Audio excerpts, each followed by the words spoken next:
Assalamualaikum warahmatullahi wabarakatuh. Perkenalkan, nama saya Anissa Aulia Najwa. Saya dari kelas 12 IPA 1. Pada kesempatan kali ini saya akan menceritakan sedikit tentang peristiwa pemberontakan PKI di Madiun. Peristiwa pemberontakan oleh PKI ini berlangsung di Madiun terjadi pada tahun 1948. Pemberontakan ini dipimpin oleh dua tokoh, yakni Amir Syarifuddin dan Musso. Amir Syarifuddin merupakan mantan Perdana Menteri yang kecewa karena kabinetnya jatuh. Sementara Musso merupakan tokoh PKI yang sebelumnya pernah melakukan pemberontakan pada pemerintah kolonial tahun 1926.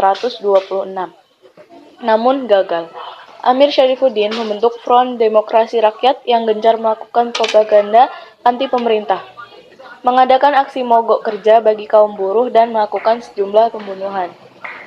Musso dan Amir berkeliling ke beberapa kota di Jawa Tengah dan Jawa Timur untuk mempropagandakan PKI beserta programnya yang bertujuan untuk menjatuhkan wibawa pemerintah. Sambil menjelek-jelekkan pemerintah, sementara itu PKI mempertajam persaingan antara pasukan TNI yang pro-PKI dan pro-pemerintah. Pemerintah Indonesia telah melakukan upaya-upaya diplomasi dengan Musso, bahkan sampai mengikutsertakan tokoh-tokoh kiri yang lain, yaitu Tan Malaka. Namun, kondisi politik sudah terlampau panas, sehingga pada pertengahan September 1948, pertempuran antara kekuatan-kekuatan bersenjata yang memihak PKI dan TNI mulai meletus. PKI dan kelompok pendukungnya kemudian memusatkan diri di Madiun. Musso pun kemudian pada tanggal 18 September 1948 memproklamirkan Republik Soviet Indonesia.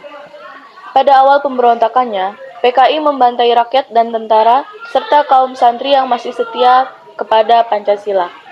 Melihat sepak terjang PKI yang sangat membahayakan bagi NKRI, Presiden Soekarno melalui siarannya menyampaikan pesan kepada masyarakat Indonesia betapa sangat berbahayanya PKI Musso bagi keutuhan bangsa Indonesia.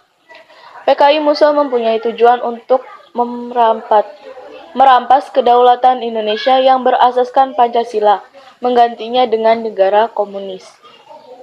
Kepada Jenderal Sudirman, Presiden Soekarno memberikan mandatnya untuk menumpas pemberontakan PKI di Madiun.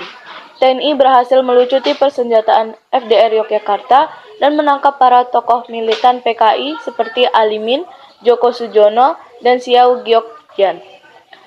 Setelah Madiun berhasil direbut TNI Musso dan pengawalnya melarikan diri ke arah Ponorogo, sementara TNI melakukan pengejaran terhadapnya. Dalam kejar-kejaran terjadi saling tembak hingga kuda delman tertembak. Musso berlari dan bersembunyi di sebuah kamar mandi di pemandian umum. Ketika keluar kamar mandi, Musso tertembak 2 kali. Sementara itu, Amir Syarifuddin telah diketahui bertahan di hutan jati di pegunungan sekitar Kelambu. Amir Syarifuddin dapat ditangkap untuk kemudian dibawa ke Solo untuk mempertanggungjawabkan segala perbuatannya di meja hijau. Semangat apa sih yang harus dikembangkan untuk menghadapi disintegrasi? Saat ini banyak sekali peluang yang terbuka di tengah kemajuan teknologi dan informasi. Banyak pula tantangan yang harus dihadapi pemuda Indonesia di era modern. Lain generasi, lain pula cara yang dijalankan.